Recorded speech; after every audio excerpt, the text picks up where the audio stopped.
I firstly start by congratulating and thanking the gallant and honourable member for Barnsley Central for bringing this really important bill to the House today.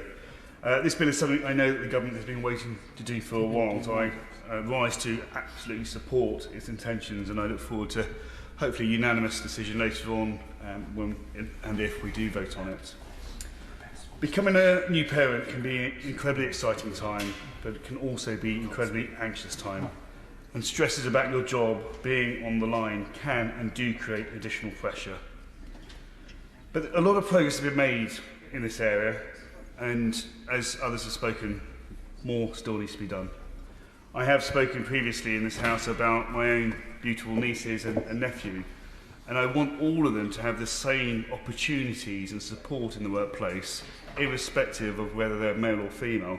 And while my great friend, the Member of Parliament from Orpington, alluded to the fact that actually things are good, there is still much progress to be made. I'm sure, having met his daughter, she will be a leading light in whatever industry she chooses to do in the future. One of my personal frustrations as someone that's been educated in the United Kingdom is when I've met my female friends who are head and shoulders typically above me, but when they choose to have a family, typically the barriers to getting back into work is a real frustration. And while we continue to have low unemployment, the government rightly continues to focus on productivity, and actually we've got more than 50% of the workforce potentially having to step back, and as and when they decide to come back into employment, it's typically jobs that need to be flexible, therefore less successful in the eyes of the relevant company. Within South West Hertfordshire itself, I do actually represent a lot of young families, and 32% of households in my constituency have dependent children, which is higher than the England and Wales national average of 28%. I also have a higher proportion of 0 to 19-year-olds than the national average. And you'd expect that with a home county seat, where families typically start out, get married predominantly in London, but then when they're looking to potentially have a family, they look out towards places like Rickmansworth in my constituency, which is on the tube line, or where I live up in Tring, which has normally a good train service into London. But constituents shouldn't, in my eyes, need to consider their job security when they're going through the emotional roller coaster of hopefully starting a family or building on their family. But the sad reality is that, in all likelihood, that is absolutely a consideration that they need to have. And that's why this particular bill is so important. As has been alluded to, back in 2015, the EHRC conducted a survey of, I think it was 3,200 women, and a significant minority of those spoke about the difficulties they had, both either being forced out of work via redundancy or effectively being forced by the conditions that they were having to work in post-pregnancy. More than 1 in 20 of those mothers were put under pressure to hand in their notice. And for me, as someone that used to run a small business, this is really quite shocking, because actually what any employer should be doing is nurturing their workforce. But yes, while there is loyalty with the pay packet, there should be loyalty based on actually the terms and conditions and actually the atmosphere within work.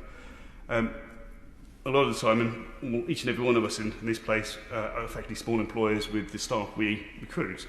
And I'd like to take at this point thank Sarah Varley from my office for helping me put together this speech. But a lot of what we do is reliant on their expertise and their support, and it's not the driver of money, it's making sure that actually they can have a lasting legacy for us as their elected representatives. So, as and when any of my staff look to hopefully get married and have children, I hope that this type of bill will already be in place, such that they're not thinking twice about the conditions they're likely to come back to, whether they choose to come back into the political bubble in this place or into bigger and better things. Climbing the career ladder for women remains an obstacle. I've referred to my wife before, and she's more successful than I am and has been since the day I met her. She's a great woman besides her judgment in men, but I'll leave it at that. More seriously, when I look at people like her and her peer group, having the opportunity to drop in or drop out of a career path, in my eyes, should be quite normal today. my gallant friend opposite was in the military for many years. My great friend, the Member of Parliament from Bracknell, similarly had a solid career and then chose to do something separate, i.e. become an elected representative.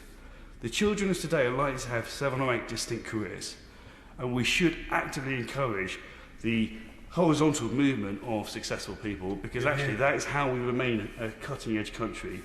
I've spoken a lot in this place about supporting wealth creators, and wealth creation doesn't necessarily mean supporting the unicorns. It actually means, in my eyes, supporting the SMEs to remain active and profitable. 80% of our economy is reliant on the SMEs doing well. And I know that the Minister who's in his place is a great fan of that narrative, and I look forward to continuing to support his excellent work in that particular area. Will you give way? Of course I will. Madam Deputy Speaker, I thank my friend from South West Hertfordshire for his excellent speech, and I agree with every single word. I think he touched upon it very early when he said about economic benefit. And of course, employers out there are thinking, oh my word, you know, we need these people back in the workplace, and there's very good reasons for people being in the workplace. But actually, does he agree with me that, that this measure will bring nothing but economic benefit to the UK by actually increasing the workforce and by getting more out of the workforce because we're treating them better? My gallant and honourable friend makes an excellent point. You know, as a Conservative, my personal philosophy remains actually the state should get out of the way and only need to step in when, as and when appropriate. And this, in this instance, I think is appropriate. I know during second reading there was talk about the German strategy. I know my gallant honourable colleague opposite referenced this back in October 2022. But my personal view remains that actually an outright ban on redundancies is not appropriate at this stage. We should always look to encourage best behaviour and good practice, and where appropriate, nudge that behavioural change. And I think this particular bill does do that.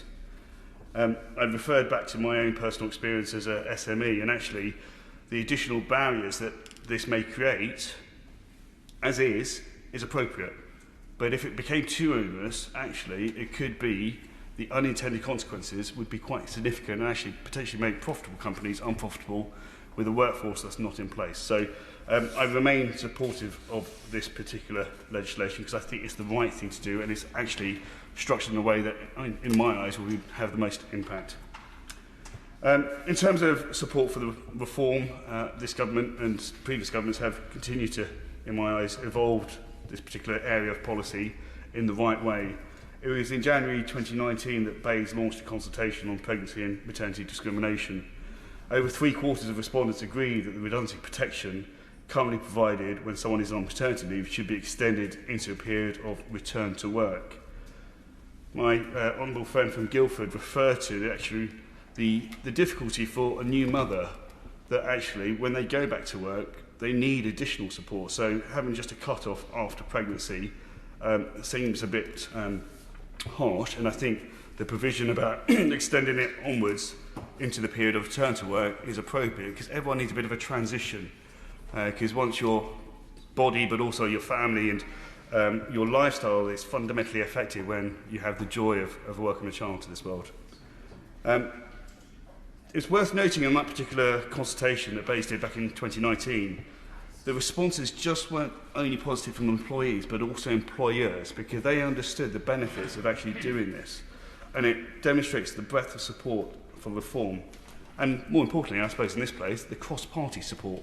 I don't think anyone at any stage during this bill's progress has actually voted against, and I'm sure that, well, I hope and I'm sure that this will go through later on today. Madam Deputy Speaker, in conclusion, the Women and Equalities Committee conducted an inquiry into this matter, which found that pregnant women and mothers report more discrimination and poor treatment at work now than they did a decade ago. Whilst this may indicate a rise in women reporting these issues, it undoubtedly shows that the problem persists. This issue is still here, and it isn't going away without us having to intervene. Thank you. Yeah.